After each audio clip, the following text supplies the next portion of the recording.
Welcome to Radha channel. ನೋಡಿ friends, ನಾನಿವತ್ತು special ಒಂದು ತೆಂಗಿನಕಾಯಿ, ಹಸಿ ತೆಂಗಿನಕಾಯಿ ತೆಂಗಿನಕಾಯಿ ಚಟ್ನಿ ಮಾಡಿ ತೋರಿಸ್ತೇನೆ ಫ್ರೆಂಡ್ಸ್. ಅಂದರೆ ಹೊಡಿಯಾಗಿರುತ್ತೆ. ನಾವು ಉಪ್ಪು ಹೇಗೆ ಮಾಡ್ತೇವೋ ಅದೇ. ನಾವು ಸಾಧಾರಣ ಉಪ್ಪು ನುಡಿ ಎಲ್ಲ ಗೋಟ್ಕಾಯಲ್ಲಿ ಮಾಡೋದಲ್ಲ, ಒಣಕಟ್ಟಕಾಯಲ್ಲಿ. ನಾನು ಹಸಿ ಕಾಯಲ್ಲೇ ಹಾಗೆ ಹೊಡಿಯಾಗಿ ಚಟ್ನಿ ಮಾಡೋದು ಹೇಳಿ ಹೇಗೆ ಅಂತ ತೋರಿಸ್ತೇನೆ ಫ್ರೆಂಡ್ಸ್. ನಮಗೆ ಊಟಕ್ಕಾಯಲ್ಲಿ, ದೋಸೆಗೆ, ಇಡ್ಲಿಗೆಲ್ಲ ಹೈ ಕ್ಲಾಸ್ ಆಗುತ್ತೆ ಫ್ರೆಂಡ್ಸ್ ಅದು. ಈಗ ನೋಡಿ, ಒಂದು ತೆಂಗಿನಕಾಯಿ ತುರಿದು ಇಟ್ಕೊಂಡಿದೆ. ಸ್ವಲ್ಪ ಹಾಗೆ ಗಾಳಿಗೆ ಇಟ್ಟಿದೆ ನೋಡಿ, ಎಲ್ಲ ಡ್ರೈ ಆಯ್ತಿದ್ದು. ಈಗ ಅದಕ್ಕೊಂದು ಮಸಾಲೆ ಹುರ್ಕೊಂಬ. ನೋಡಿ ಫ್ರೆಂಡ್ಸ್, ಇದಕ್ಕೆ ನಾನು ಎಳ್ಳೆಣ್ಣೆ ಹಾಕಂತ ಇದ್ದೆ.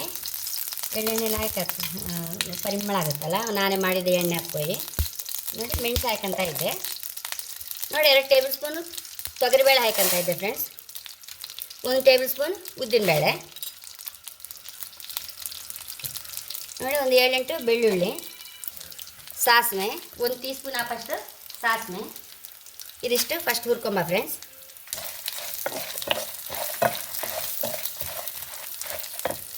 ಇವನ್ನೆಲ್ಲ ಸಾಕೊಂಡು ಬಿಡ್ತಾ ಇದ್ದೆ ಫ್ರೆಂಡ್ಸ್. ಇವನ್ನೆಲ್ಲ ಸರಿ ಹೊರ್ಕೊಂಬ. ಹುರಿಯುವಾಗ ಲಾಸ್ಟ್ಗೆ ಒಂಚೂರು ಇದು ಜೀರಿಗೆ ಹಾಕಬೇಕು. ಒಂಚೂರು ಹಿಂಗೆ ಸಹ ಹಾಕಂತ ಇದ್ದೆ.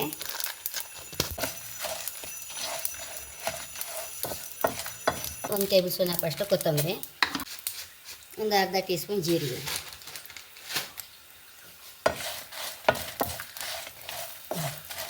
ಸಾಸಿವೆ ಹುಟ್ಟಿ ಆಯಿತು, ಕೊತ್ತಂಬರಿ ಸಹ ರೋಸ್ಟ್ ಆಯಿತು. ಇದನ್ನೀಗ ಮಿಕ್ಸಿಯಲ್ಲಿ ಪುಡಿ ಮಾಡ್ಕೊಂಡು ಬತ್ತೆ.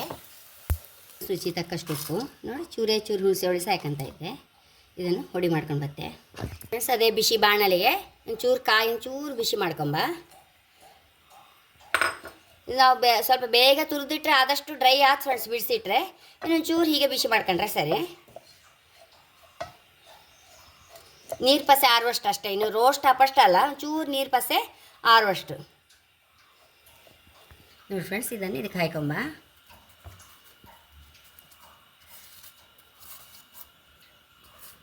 ಫ್ರೆಂಡ್ಸ್, ಇದನ್ನು ಸಹ ಮಿಕ್ಸಿಗೆ ಹಾಕಂತ ಇದ್ದೆ.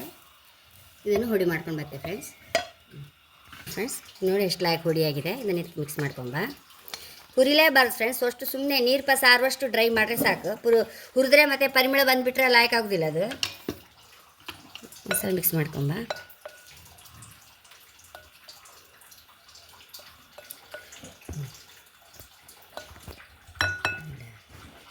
ಫ್ರೆಂಡ್ಸ್, ಒಂಚೂರು ಎಣ್ಣೆ ಹಾಕೊಂಬ.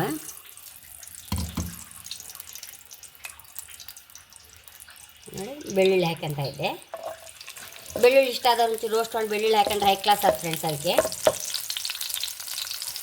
ಫ್ರೆಂಡ್ಸ್, ಬೆಳ್ಳುಳ್ಳಿ ರೋಸ್ಟ್ ಆತ ಬಂತ. ಇಲ್ಲೇ ಸಾಸಿವೆ ಹಾಕೊಂಬ.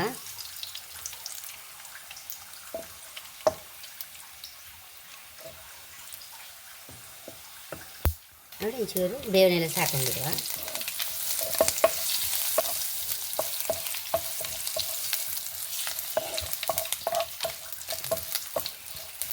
ಒಗ್ಗರಣೆ ಆಗಿದೆ. ಚಟ್ನಿ ಹುಡಿ ಹಾಕೊಂಡ್ಬಿಡುವ.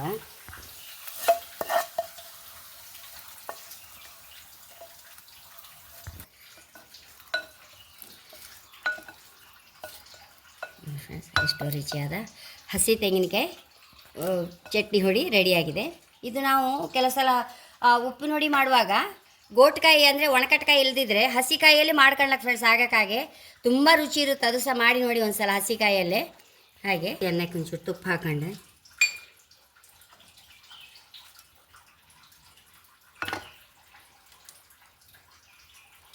ನೋಡಿ, ಬಾಯಿ ರುಚಿ ಇಲ್ಲದೆ ಇರುವಾಗ ಸಹ ನಮಗೆ ಅಡುಗೆ ಅಂತ ಇಲ್ಲದೆ ಇರುವಾಗ ಇಂಥದ್ದೊಂದು ಚಟ್ನಿ ಹೊಡಿದ್ರೆ ಸಾಕು ಫ್ರೆಂಡ್ಸ್. ಅಥವಾ ಬುತ್ತಿಗೆ ಸಹ ನಾವು ಲಂಚ್ ಬಾಕ್ಸಿಗೆ ಸಹ ಹಾಕಿದ್ರು ಲಾಯಕ್ ಆಗ ಫ್ರೆಂಡ್ಸ್. ಇದು ನೋಡಿ, ಹೀಗೆ ಹೈ ಕ್ಲಾಸ್ ಆಗಿದೆ ಫ್ರೆಂಡ್ಸ್. ತುಂಬ ಅಂದರೆ ತುಂಬ ರುಚಿ ಬಂದಿದೆ. ಇದು ಹಸಿಕಾಯಿ ಒಂದು ಟೇಸ್ಟೇ ಬೇರೆ ಫ್ರೆಂಡ್ಸ್. ಒಣಕಟ್ಕಾಯಿ ಟೇಸ್ಟೇ ಬೇರೆ, ಹಸಿಕಾಯ್ದು ಇನ್ನೂ ರುಚಿ ಆಗುತ್ತೆ ಫ್ರೆಂಡ್ಸ್. ಹಾಗೆ ಹೇಳೋಕ್ಕೆ ಇಷ್ಟಪಡ್ತೇನೆ ನಾನು. ಹಾಗೆ ನನ್ನ ಚಾನಲ್ ಇಷ್ಟ ಸಬ್ಸ್ಕ್ರೈಬ್ ಮಾಡಿ, ಲೈಕ್ ಮಾಡಿ, ಕಾಮೆಂಟ್ ಮಾಡೋದು ಮರಲೇಬೇಡಿ. Thank you.